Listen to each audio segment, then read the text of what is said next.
The blooper reel ought to be entertaining. If that doesn't keep you around, I don't know what will. Sometimes it catches you by surprise. Man, that would have been great if you would have told me that. And it's not something they teach you in the class. No. They're the reason I go back every single day. But he wanted me to know he was there if I needed him. She is the reason I am a special ed teacher today. Hi, everyone, and welcome back to my channel. I'd like to introduce a new friend. This is JC. He's a high school teacher. We've known each other for how long? Maybe doesn't seem like forever. years? A couple of years. Yeah. Seems longer. We met playing volleyball. Yes, sir. Which we love playing. Absolutely. If you've seen my previous videos, I'm doing a series on teachers. Why? I'll tell you again, because teachers are awesome and they make this world run smoothly. Can't thank teachers enough. They're awesome. They teach our kids lots of different things, not just academics. Thank you, JC, for coming and thanks for having me. Spend some time. Yes, absolutely. So why don't you tell us a little bit about yourself and why you became a teacher? Well, that's the big question. I don't know. It was one of those things. My dad and my uncle, when I was a kid, kept saying, "Oh, this is something you should do," because I guess I worked well with the kids, all the younger cousins and everything, and it was just something I kind of ignored. And I got into coaching, and it was like, "Well, to coach, you got to teach." And then one thing led to another. Next thing you know, I'm going to grad school. I got my master's and my license, and last 15 years have just flown by. So awesome. yeah, it started off in a different path and ended up exactly where I feel like I was supposed to be. What types of things have you taught in schools? Okay, so my first couple of years, I was a paraprofessional in the special ed department, and that did it. That's what I wanted to do, had to do. So I got my license. And in the 9 years that I've been at Brunswick High School, I have taught Algebra 2, discrete math, which kind of geared more towards seniors, towards the end of your math requirements. And now I've taught world history and American history the last 5 years. So I'm well-rounded. I'm pretty sure science will be thrown at me at some point soon. But yeah, so far just the 4 subject areas. Yeah, oh, that's good. If you could choose the subject area that you're most comfortable in, which is that? Would not have been math. When I did my interview, they said, give us a list. And I said, oh, language arts, history, science, math. They're like, well, we have a math job open. I'll take it. I will figure it out. So yeah, the last few years, I've thoroughly enjoyed the world history and the American history. I would love to continue with that. Looks like that's kind of where I'm headed. But that by far is my favorite. And I always wanted to teach a language arts, but more of a literature and do a combination. Working with the special ed kids, so many of them learn in a different way. So I wanted to combine Hollywood with the literary versions of some of the stories that we've, read over the years, The Green Mile and Of Mice and Men and To Kill a Mockingbird, and have part of the course be talking about the differences between Hollywood's version and the book version, and kind of making it a visual class as well as it was just reading. That sounds really interesting. It would be fun. I know there's lots of different courses like that that different schools have put out, whether it's a movie class or a literature class or something like that. But I'm sure kids would flock to that. I love it. We have a movie lit class at school right now, and it is one that I just want to sit in on. I don't have to do anything. I just want to watch. Yes. It's amazing some of the films that they watch. My son Ty has talked about that class too. Yep. I think one of the teachers has posters and movie posters. Yes, Lily's actually enrolled to take it next year. Oh, nice. Yeah, she's super excited. She texted me the one day from study hall and said, I can hear them watching my favorite movie, Singing in the Rain. She goes, I can hear it through the wall right now. She goes, and I'm humming along because I've made her watch it so many times. So it's I think it would be interesting to be able to see the differences that Hollywood, and their adaptation of some of the stories, and how different, but yet how similar they still keep them. Yeah, that'd be neat.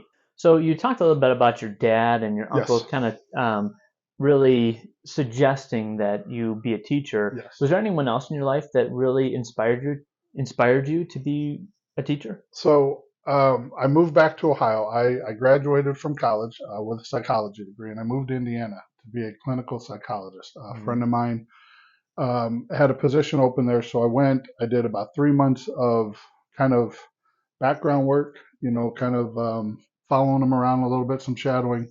And the state of Indiana then determined you needed a master's. And I was stuck in Indiana with no job. My roommate was a teacher, and he said, "Why don't you just start subbing?" He goes, "This is exactly what you want to do." He goes, "You can coach with us on top of it." So he had a big hand in it. And when I moved back to Ohio, I No, no, had no, a no, no. Get off. get down, bud.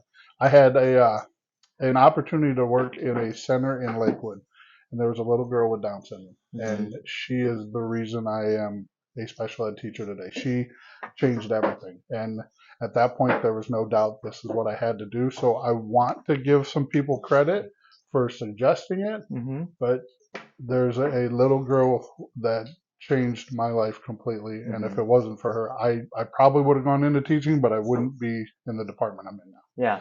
So I Yeah. give her all the credit. Yeah. I've seen you wear socks Yes, on certain days. yes. World Down Syndrome Day, celebrating it on March 21st, and they always have the Rock Your Socks theme. And I just thought, why do it one day? These kids are so special, and they change the way you look at so many avenues or so many different things in life that I started doing it every day.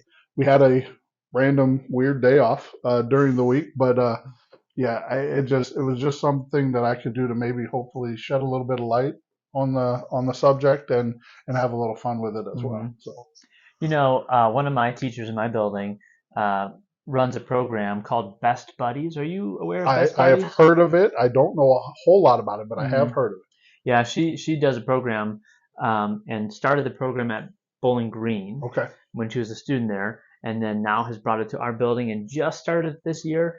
I don't know a whole lot about it Hmm. either, but I know it works with students with Down syndrome, Yes. and she loves it, and the kids love it, and you know it's a great experience for everyone involved. I think every district should have something like that. Mm-hmm. I came from the North Royalton district where they had a program set up where a lot of your typical peers were paired with some of the students with special needs. And Mm-hmm. I just sat in on a meeting with student council the other day where that was brought up. So I have a feeling that that idea is starting to head from Medina to Brunswick, and I'm Yes. hoping we can really kind of push it forward a little bit Mm-hmm. and get them out in the community too. We have so many students who have the special nights where they go out to dinner Mm-hmm. and to the movies, and they do so many cool things in the community, but it's just their classes. And I think we need to get those best buddies and those typical peers involved to give them that sense of whatever we consider normal Mm-hmm. and give them some more interaction with some of the other kids that they see in the hallway every day. Yeah, yeah, So, that's important. absolutely. Now, as you look back at your teaching career, Mhm. is there one thing that happened with a student that really made your day? I've had a few. Uh, it's about 5.5 years ago. My dad passed away in October. It was sudden on a Friday afternoon. So that Monday morning, I was in my classroom at 6 a.m. just typing out lesson plans just to Mm-hmm. cover me for a week or two. Yeah. And when a couple of students had heard what had happened, I got emails from them. One of the students was a senior, and he had lost his mom his freshman year, and his dad passed away his junior year. Oh my gosh. And he was reaching out to me. I was 40 years old. He's 17, 18 years old. But he wanted me to know he was there if I needed him. Mm-hmm. A couple hours later, a student who had lost her dad earlier in that year. Those are the kind of things that make you just want to work twice as hard for these kids because it's not just the teacher student, man. They look at you differently. You're family to some of Mm-hmm. these kids. But I tell you what, every day there's something that just makes you want to come back another day. Yeah. These kids, I think so many kids in society get a bad rap. And I think that these kids are our future and that they don't get the credit they deserve. Mm-hmm. Because there's a lot of kids that, like I said, they're the reason I go back every single day. But coaching, there's been tons of opportunities for moments like that. Mm-hmm. But these kids, we're supposed to be there for them, but I think they save us just as much as we save them. Yeah. Yeah. Their ability to just be empathetic Yes, towards each other and towards yes, adults, sometimes it catches you by surprise. it does. When a 17-year-old kid is reaching out to their 40-year-old teacher saying, I've been there Mm-hmm. and I get what you're going through, and if I can help, how do you not just want to go that extra mile for that kid and every other kid who maybe didn't speak up, Yes. who was going through something you went through as well? Mm-hmm. That right there is worth it to Yeah. come back every day and give them everything you got. Yeah. Now, from my viewpoint, my standpoint as a building administrator, Yes. I have some assumptions as to why that happens. Can you think of why you think a kid like that was able or comfortable enough to reach out to you and kind of put his heart out there? Absolutely. I think it's the atmosphere you create. My Hmm. room is a safe space. When I was teaching math, I mean, it's one of those subjects nobody's enjoying. They don't want to come to your room, but if you're creating an environment that they're comfortable with, they want to come to your room just to see what dumb thing I may try that day. Hmm. My smart board was always giving me problems, so we used a dry erase board, and I was throwing markers around the room, getting kids up, just wanted to see what crazy thing I was up to. Yeah. If you can create that atmosphere where those kids want to come to your room, they will work twice as hard for you if they know you're working hard for them as well. Hmm. And that's a relationship you have to build. And that's something that I've tried to pride myself on, is creating a relationship where these kids don't want to just be in my room, but they don't mind being around me. And they're comfortable enough with me to come to me when they're having those bad days. When something like that young man losing his parents, like he's comfortable enough with me, and that just doesn't happen overnight. Hmm. Um, the old Jerry Maguire movie, when that kid keeps saying that dogs and bees can smell fear, I think Yeah. students can tell, they can smell whether you're real or not. Hmm. Oh And yes. and Oh if you yes. are, that relationship is a go. And Hmm. if you're not, they will pull back quickly. So I've tried to create a atmosphere and an environment where my kids want to be there, even if it's not something they want to learn that day. Right. They're willing to, sit there and be like, all right, we'll listen to you, whatever you have to say today, because this is still fun. So Yes. that is, I think, the key to getting kids to buy into whatever it is you're teaching, Hmm. whether they want to learn it or not, is Yeah. that relationship. Right. If you are a young teacher or someone who is aspiring to be a teacher, that is something that rings true every Yes. single day. Make good relationships with kids, be there for kids, and they will do anything that you want. I mean, they will Yeah. be there and they will work as hard as they can to make you happy, to satisfy you. Absolutely. And Yeah. it's not something they teach you in the classes. No. I remember going through grad school where you're picking apart an IEP and you're talking about classroom management, but they don't talk about the relationship part. There's Mm-mm. certain things that we've gone through in our careers where it's like, man, that would have been great if you would have told me that, in the beginning. Yes. This would be so much easier. But if you're looking into being a teacher, or you're a young teacher now, build those relationships, because that right there is the key that those kids are going to remember more than the sentence structure or the math equations or the history lesson. They're going to remember you. They're going to remember the relationship you had, and that right there is worth every minute of it. Right. I can remember two things in college and becoming a teacher, and that was number one was behavior management. Yes. I took a class. It was just one class out of the, I don't know, 15 or so Right. classes you have to take, Yes. and one of them was on behavior management, and that was really good because they forced me to have a structure, Hmm. and then I could be flexible with that, but at least Absolutely. having a structure, right? Absolutely. And the second thing was, and I've said it in my other videos, but kids don't care how much you know until they know how much you care. Right. And that's that relationship piece. Yes. That right there should be a T-shirt or a poster in every room. Is you don't have to know everything. You just have to know more than them. Hmm. But the minute they know you're real, they will buy into everything you're feeding them. And Yeah. and and that's the beauty of it. And that's how the Hmm. relationship starts. Yeah. So on the opposite side, typically when you have good relationships, you Hmm. don't have a whole lot of issues in the classroom, Right. whether it's disruptions or disrespect or Right. those types of things. And I see it from my office, Hmm. right? The teachers that establish those great relationships very seldom have issues in the classroom, but you still do. Oh yeah. So what are some of those behaviors in the classroom that just drive you nuts?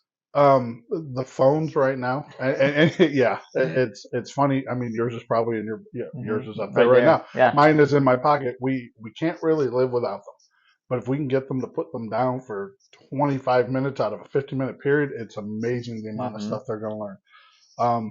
That's the biggest thing right now. I think is the phones, is the detachment. I joked with a teacher the other day about writing a grant to have every teacher get one of those phone jail shoe pocket type things. Yeah. And the amount of information that we get through in one American history class when the phones are up there is amazing compared to some of the other classes where that's not already established. Hmm. Yeah, the phone, like my kids, they can goof around with me, they can joke with me, they know there's a line, where I was like, all right, hey, we need to get back to work. Okay, we kind of turn around and we get back to doing what we're doing. But I don't mind the goofing around. Yeah. Because work is still getting done. If you're jawing at me about last night's game or a movie you saw while you're still writing down all the problems that were on the board or the notes that I have up on the board, I can live with that. Yeah. But it's sometimes they want to push it just a little too far, and that's a quick conversation after the bell, like, hey, maybe we cut that off a little bit sooner. Oh yeah, but again, it goes back to what you're saying, that relationship. I can approach them and say, maybe we took that a little too far. We should have cut that off a couple minutes early before, it would have gotten worse. But you build that relationship, those kids are comfortable, they can joke with you, but they also know you well enough then to stop at certain points. Right. So right. That phones are it. Yeah. Like that's the biggest issue we have now. The kids are good kids. Yeah. If we can get them looking up at you more instead of down at that phone, it's amazing the amount of information they're retaining.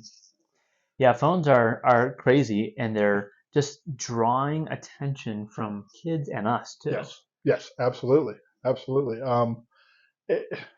It's a necessary evil, and I used to tell my kids, like, hey, either put them in your pocket or face down.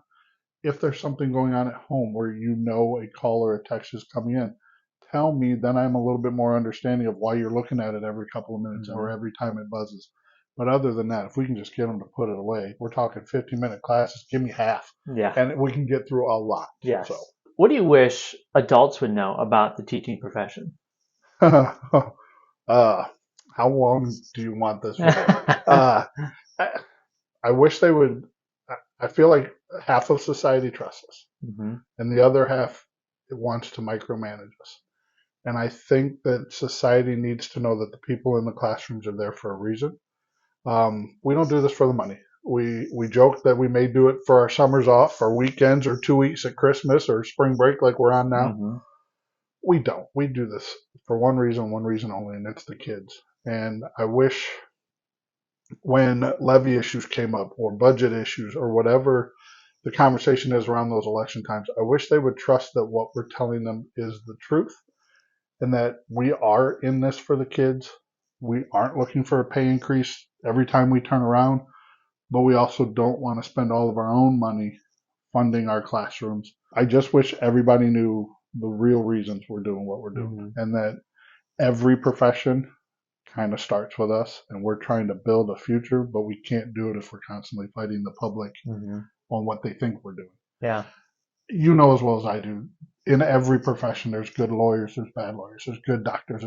Are there good teachers and bad teachers? Yes, but trust that the administrators put the right people in place. So I'll give you guys credit for that one. Thank you. Yeah, trust that they put the right people in place and that we're doing exactly what we're supposed to be doing. They do that. I don't think we have any issues. Yeah. And levies pass easier, and we're doing things for the right reasons. Yeah, I would agree. The distrust that people have in general in society right now, and there's a lot of misinformation everywhere. Yes. But in my opinion, most of the time educators don't buy into that. Right. And there's no ulterior motives in that. Right. Well, there is. The ulterior motive is to get kids to be successful. Yes. And that's the ulterior motive. So, and the other, I'm going to expound upon that. The other challenge is that our goal is to make all kids successful. Oh, absolutely. So that's the challenge when you have a classroom of 28 or 31, or there's a building of 800 or 2,500 kids. Yes. And decisions are made for the good of the whole. Yeah. And that's kind of what public education is. Yeah. We are doing our best to reach every kid, whether they want to be reached or not. When I had the small group math classes, I had a young man, fantastic kid. He could take my truck apart and put it back together, and it would run just fine. But if I asked him to write out 10 equations, he admitted, he goes, I'd want to punch you.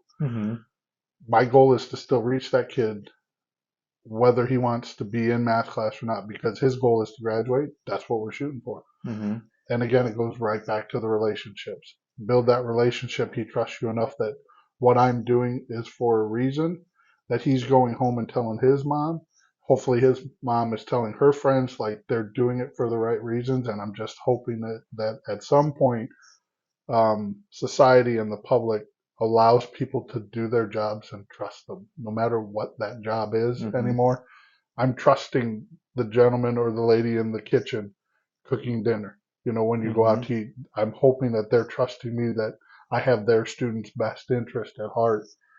And I think, like we said earlier, everything would just be so much smoother if we just let people do their jobs Right. and kind of stayed out of the way. I can't tell certain people how to do their job, and I don't think it would go well if I tried. So I think if they trust us to do ours, they'd be surprised at what happens. Yeah.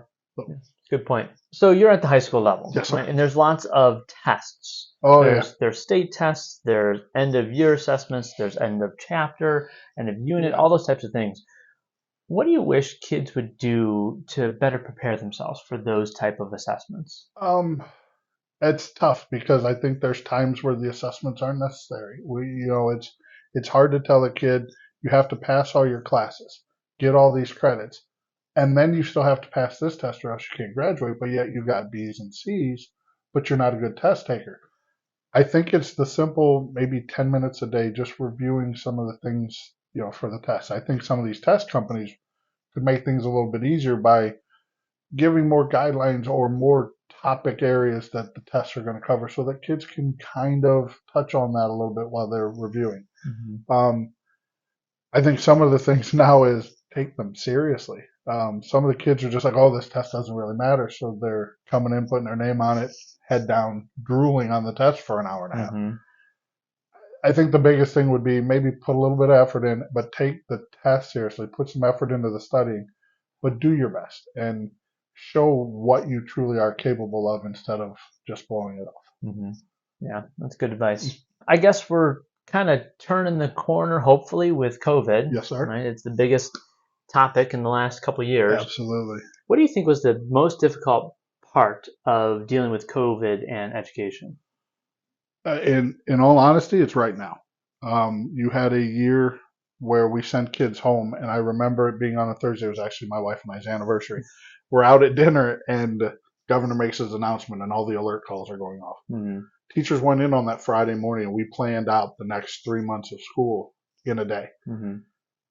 That didn't seem that difficult. Google Meets, figuring those out, assignments on Google Classroom, posting everything, that wasn't so difficult. I think it's right now where we're trying to get them used to what the world was like before we all got sent home, where you could lay in bed and do your classes. You could have been wearing pants. We had a few kids wrapped in blankets that we weren't even sure if they were dressed. And so now they're coming to school. The dress code seems to be hit or miss at times. And I think trying to right now is harder than then, because then nobody knew what was happening. But right now we're trying to get back to what happened before that and get them back used to the requirements and the consequences to actions and things like that, and getting them back into the good habits that for the last year and a half, almost 2 years, they didn't really have. So I think right now is harder than that. And at that point, I thought that was the most difficult thing we'd go through. But I think just trying to get back into the routine of the way things were when things were normal. And if we can do that, I'm hoping we come back in the fall and things are like they were, February of 2020 before everything shut down. Because I remember talking to the kids like, hey, we're going to go home for a week. Then you got spring break, and then hopefully we'll be back. Boy, my email blew up when the kids were like, yeah, we're not coming back. You did not read that one right. But I'm hoping that we can get ourselves come fall back to the way it was at the end of 19 before all of the craziness of the last couple of years. So. I couldn't agree with you more. I think we're seeing the challenges now that were built when we were all at home. And I point to two things, and you've said it already: the social and emotional interactions of the kids with each other. For 2 years they weren't allowed to make mistakes and be corrected, and didn't have adults around them to help massage that interaction. 100% agree. Or to say, that's probably not the best way to handle that situation. What would you do differently? And, so you have a 2-year gap in that. And then you have what I call a decrease in academic endurance. That's a great way to put it. So it's like, if you're a runner and you run every day for 3 months and all of a sudden you hurt yourself and you can't run for 2 weeks and you start running the next day, Yes, you can't run as far as you did absolutely. before. It's just like that's what it is in education now. Everything's been fine, up until 2019, until that February, Yes. and then all of a sudden, screeching halt. Now, we didn't stop educating kids, Right. but not the way we used to. And so we came back this year and tried to institute everything we did 2.5 years ago. Yeah. And kids just can't keep up. A bit of a shock to the system. Mm-hmm. I think we could have done things maybe a little bit slower in kind of reeling everything back in. But I think based on the fact that it had been, 100 years since the Spanish flu, nobody was really sure how to do what we Mm-hmm. did. But we managed to continue the learning. It was just different. Yeah. And now having to get back to what is considered the traditional learning in the traditional classroom, Mm-hmm. I think is a lot, especially for some of these kids at young ages. I mean, Mm-hmm. seniors went home almost done with their sophomore year and they come back as seniors and it's like, okay, let's get right back into it. And, Right. and that's a tough adjustment with graduation months away and the, not the fear of that, but the excitement of it, but yet the nervousness of it as well. The endurance is a great way to put it because I just think we went from 60 to 0 and then tried to go 0 to 60 again. And I don't know if it worked, but I feel like we're kind of on the back end of everything getting back to normal. And hopefully in the fall, that's the way it goes. Yeah. So, yeah, I would agree. You've been teaching now for, what did you say, 15 years? 6 years as a para and then 9 years. So I have technically 15 in towards retirement, if that's the way you want to word it. That's important. Yes, absolutely. But this is my 9th year teaching at Brunswick High School. Okay. All right. If something happened and you had to choose a different occupation, what would you do? Oh, wow. When I was a kid, I thought I wanted to be a fireman. I thought a helicopter pilot would be cool. My uncle was a helicopter pilot. Cool. I'm afraid of heights, so that's not going to work. Had I known, 20 years ago that sports talk radio was a thing, to think I could argue with people on the phone or talk sports and hang up on the people that I disagreed with, I think that just sounds cool. I think I would have loved to have done radio and just talk sports. Yeah. I mean, you and I are both huge sports nuts. And Yes. to be able to just sit there and not push your opinion out there, but just talk about the facts and let the world decide. Kind of like what we do with teaching. Right. We tell everybody the information and then you guys decide which side of things you're on. That would be a pretty cool job. Yeah. So, not to mention all the tickets and cool people you'd get to meet. No kidding. But, yeah, I mean, there's perks to every job, right? Absolutely. So. Yeah, we have ours and they have theirs. Absolutely, yes. Do you have any questions for me? My biggest question for an administrator is everything that we've gone through the last couple of years, how have you managed to keep it moving forward? How have you managed to keep the teachers sane, the kids sane, the parents sane, in what seemed like such a crazy part of this world at that time? How do you manage being the principal to be able to keep everybody rowing in the same direction or just keep the boat afloat, period? That's a really tough question to answer because I don't think that I know yet. There's lots of different things that I've done in my building to try and keep us going the same way. But I'm thinking of a picture, and it's a picture of, a bunch of different arrows going the same direction, but all the arrows look different. Some are long and skinny, some are short and fat, some are curved, but they're all pointing that same way. And I feel that that's how we are right now. Like, everyone knows where we want to go. We want kids to be successful. We want teachers to, decrease their anxiety and their stress about the classroom. We want kids to feel comfortable. And we're all pointing in the same direction, but everyone's arrow looks different. So, from positive things to bringing treats around to teachers, to giving them breaks when they need breaks, all those things I've tried, but we're still getting there. We're not there yet. I try those things, but I wouldn't say that I'm 100% successful yet. So I'm still working at it, trying to be the best administrator I can be, trying to help others be successful. I guess that's my goal. And you talked about relationships.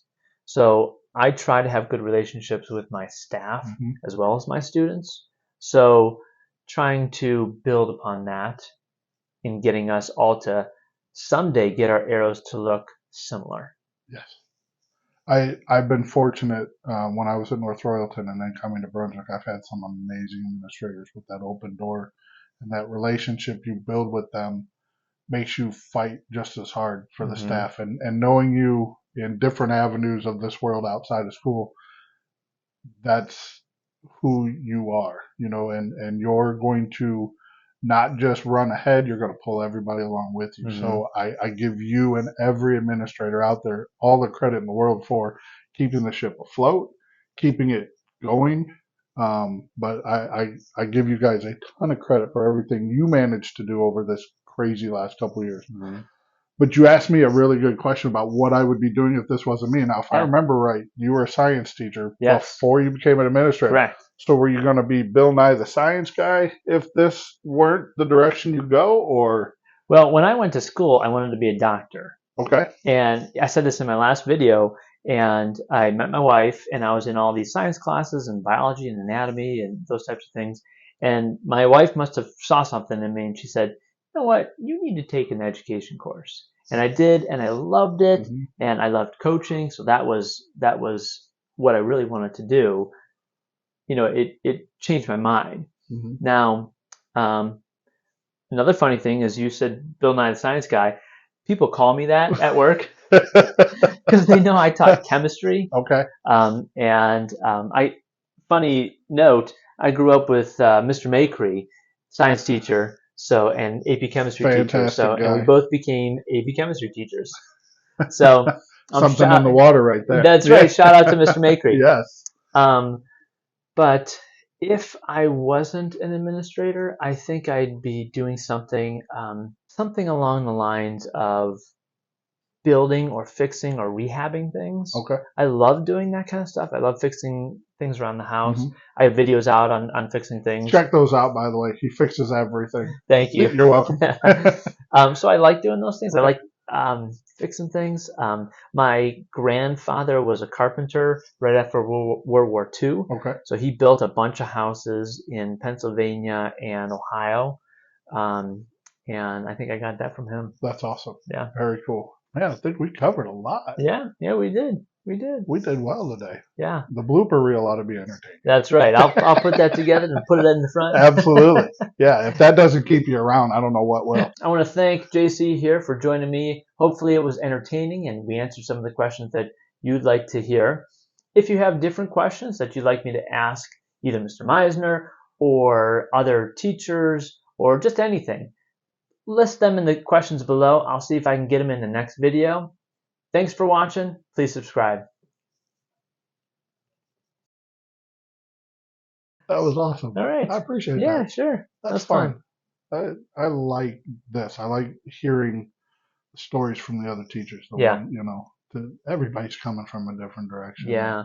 And everyone does things a little different. And, I've learned a lot of things from second grade teachers, teachers of students with special needs, PE teacher, all sorts of different things because they each have a different viewpoint and a different way to do things. Yeah. When I first got to Brunswick, they had the PAR program, and Kim Tansky was my advisor. But she got why I did things, the dog and pony show and the marker tossing and goofing around and trying to make it fun. Like every Monday first 10 minutes of class was a coffee talk. Yeah. Talk about the weekends, joke around with the kids, kind of like, hey, I saw movies. Anybody seen this? Did you watch the game? Talk amongst yourself. Yeah. Rhode Island. Neither Road nor an island.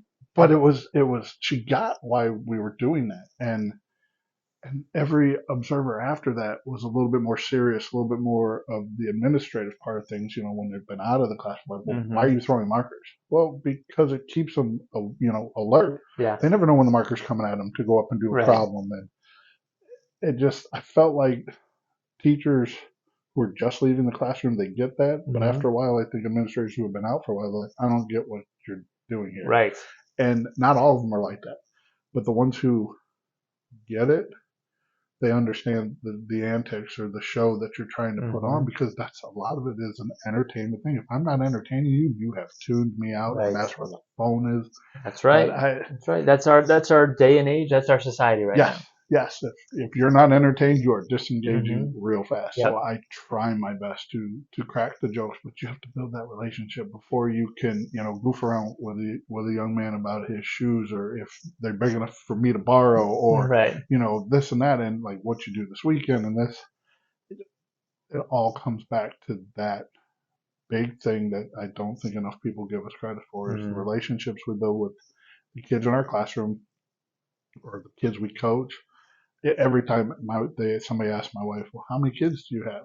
She's like, is it in season or out of season? And they're like, what are you talking about? She's like, well, we have a daughter, but if it's basketball season, we have 33 daughters. Uh-huh. And if it's not basketball season, then we have 161, because we have, all of the class. And like, she gets it. And other people are like, lady, you are crazy. We have no idea what you're talking about.